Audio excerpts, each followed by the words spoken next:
हरे कृष्णा। आज के इस भगवद गीता क्लास में आप लोगों का स्वागत है। आज हम ले रहे हैं अध्याय 5 का श्लोक संख्या 2। आप सभी भक्तों से मेरा निवेदन है कि यदि आपने अभी तक हमारे गोविंदम चैनल को सब्सक्राइब नहीं किया है तो इसे अवश्य अभी कर लें और बेल आइकन को अवश्य दबाएं ताकि आपको हमारे नए वीडियो रिलीज होने पर तुरंत उनकी जानकारी मिल सके। तो भगवद गीता का ये ज्ञान भगवान श्री कृष्ण ने जो हमें दिया है, हमें उसे समझकर अपने जीवन में अपनाना है। आज का ये श्लोक अध्याय 5 का दूसरा श्लोक है। इसमें भगवान कहते हैं, श्री भगवान उवाच संन्यासः कर्म योगश्च निःश्रेयस्करावुभौ तयोस्तु कर्म संन्यासात् कर्म योगो विशिष्यते। श्री भगवान उवाच अर्थात श्री भगवान ने कहा, संन्यास कर्म का परित्याग, कर्म योगा निष्ठा युक्त कर्म, च भी निःश्रेयस करो मुक्ति पथ को ले जाने वाले, उभौ दोनों, तयो दोनों में से, तू लेकिन कर्म संन्यासात सकाम कर्मों के त्याग से कर्म योगा निष्ठा युक्त कर्म विशिष्यते श्रेष्ठ है। भगवान बता रहे हैं कि किस प्रकार के दो कर्मों में भिन्नता है, कंपैरिजन दे रहे। इनको हमें समझकर कौन सा सही कर्म है वो करना चाहिए। तो भावार्थ में समझते हैं, श्री भगवान ने उत्तर दिया, अर्जुन के प्रश्न का उत्तर भगवान देते हैं और बताते हैं कि मुक्ति के लिए तो कर्म का परित्याग तथा भक्तिमय कर्म, कर्मयोग दोनों ही उत्तम है। अगर आपको मुक्ति प्राप्त करनी है तो कर्म का परित्याग कर दीजिए, छोड़ दीजिए, सेक्रीफाइस कर दीजिए कर्म को, और या फिर भक्ति में कर्म करिए, कर्मयोग करिए। तो दोनों ही ये उत्तम विधियां हैं। किंतु इन दोनों में से कर्म के परित्याग से भक्ति युक्त कर्म श्रेष्ठ है। फिर कहते हैं इन दोनों में से श्रेष्ठ क्या है? हाँ, कर्म को छोड़ना, कर्म का सैक्रिफाइस करना या भक्ति में कर्म करना, इन दोनों में श्रेष्ठ क्या है? इन दोनों में श्रेष्ठ बताते हुए भगवान कहते हैं कि इन दोनों में से कर्म के परित्याग से भक्ति युक्त कर्म करना श्रेष्ठ है। मतलब भक्ति योग का पालन करना श्रेष्ठ है, कर्म का सैक्रिफाइस करना वो श्रेष्ठ नहीं है। तो इसको तात्पर्य में हम समझते हैं कि किस तरह से भगवान के इस फैक्ट को, इस तथ्य को हम समझ पाएंगे। Prepared by his divine grace AC Bhakti Vedanta स्वामी श्रील प्रभुपाद की जय। कहा गया है कि सकाम कर्म मतलब फ्रूटिव एक्शंस, जब हम फल की इच्छा से कोई कर्म करते हैं, सकाम कर्म मतलब अपने आप को इंद्रिय तृप्ति में लगाना, सेंस ग्रेटिफिकेशन में लगाना, यही जो है भवबंधन का कारण है। हम भवबंधन में क्यों बंधे हुए हैं? मेरा पुत्र, मेरी पुत्री, मेरी पत्नी, मेरा घर, मेरा परिवार, मेरी नौकरी, मेरा बच्चे, ये वो बहुत सारी चीजें क्यों हैं? क्योंकि हम इंद्रिय तृप्ति में लगे हुए हैं और सकाम भाव से कर्म करते हैं।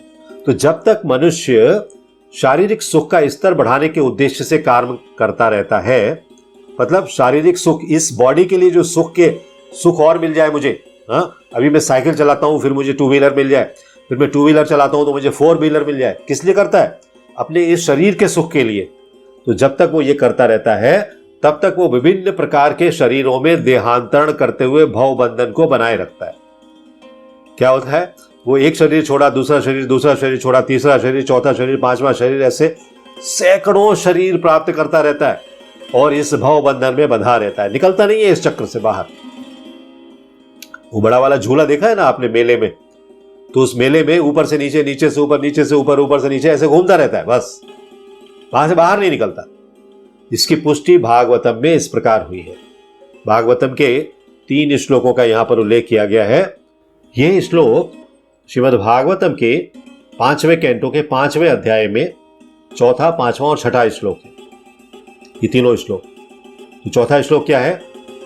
नूनम प्रमत्तः कुरुते विकर्म यदिन्द्रिय प्रीते आपृणोति न साधु मन्ये यत आत्मनोऽयम् आसन्नपि क्लेशद आस देहा।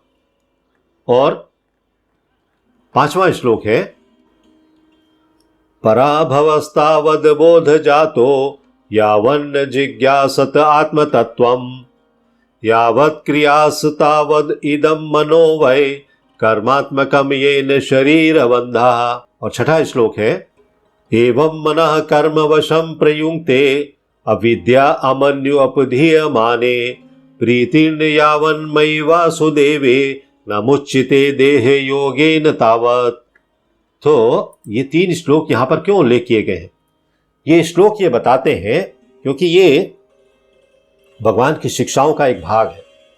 भगवान जब शिक्षाएं दे रहे हैं तो बताते हैं कि लोग इंद्रियों के पीछे, इंद्रिय तृप्ति के पीछे मत्त हैं, पागल हैं। हाँ, नूनम प्रमत्तः गुरुते विकर्म। और इसलिए वे क्या करते हैं? विकर्म करते हैं।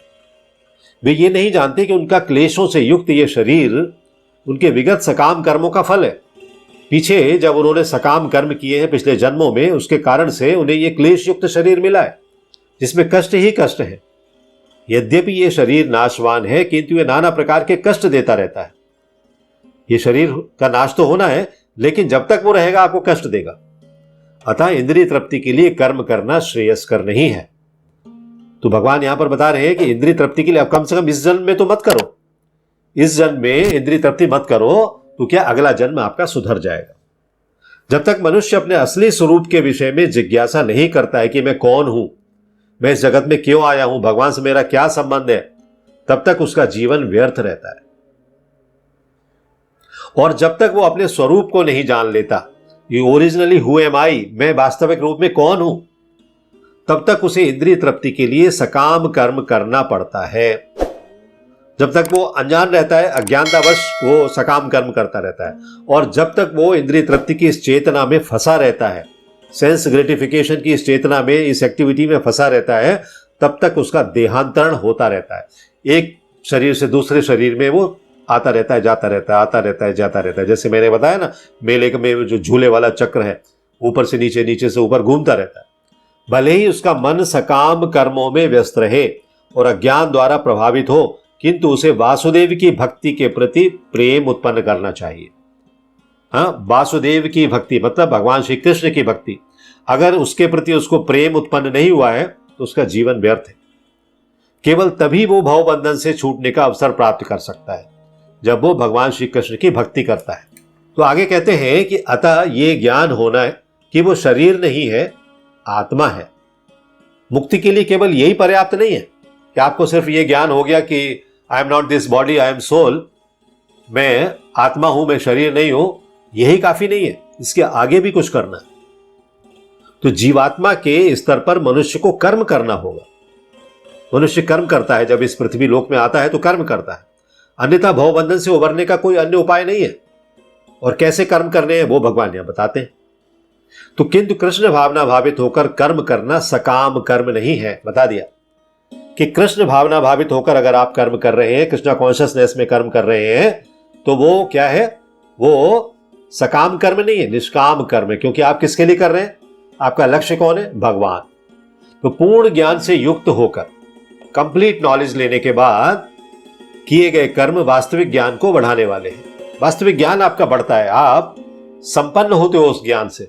और बिना कृष्ण भावनामृत के केवल कर्मों के परित्याग से बद्ध जीव का हृदय शुद्ध नहीं हो सकता।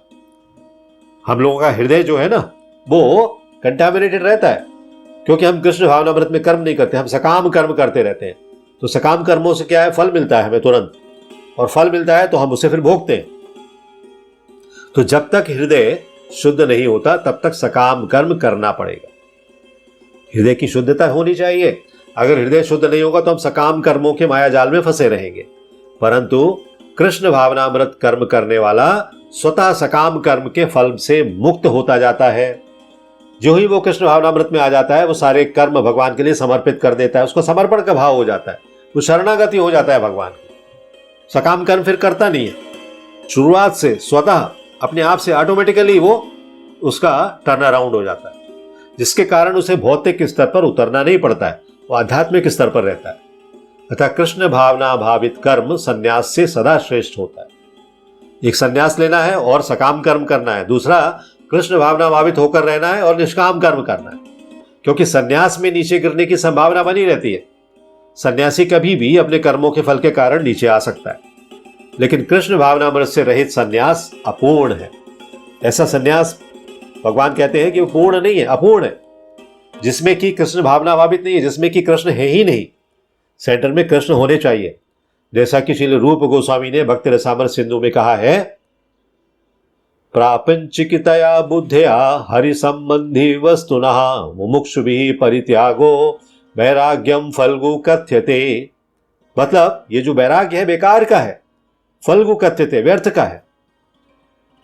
जब मुक्तिकामी व्यक्ति, जब मुक्ति की इच्छा रखने वाला व्यक्ति श्री भगवान से संबंधित वस्तुओं को भौतिक समझता है और तब उनका परित्याग कर देता है कि ये तो भौतिक वस्तु है, जबकि वो भगवान से संबंधित वस्तु है, उनका परित्याग कर देता है, तो उनका संन्यास अपूर्ण कहलाता है। ये रूप गोस्वामी यहां पर बता रहे हैं इस श्लोक में।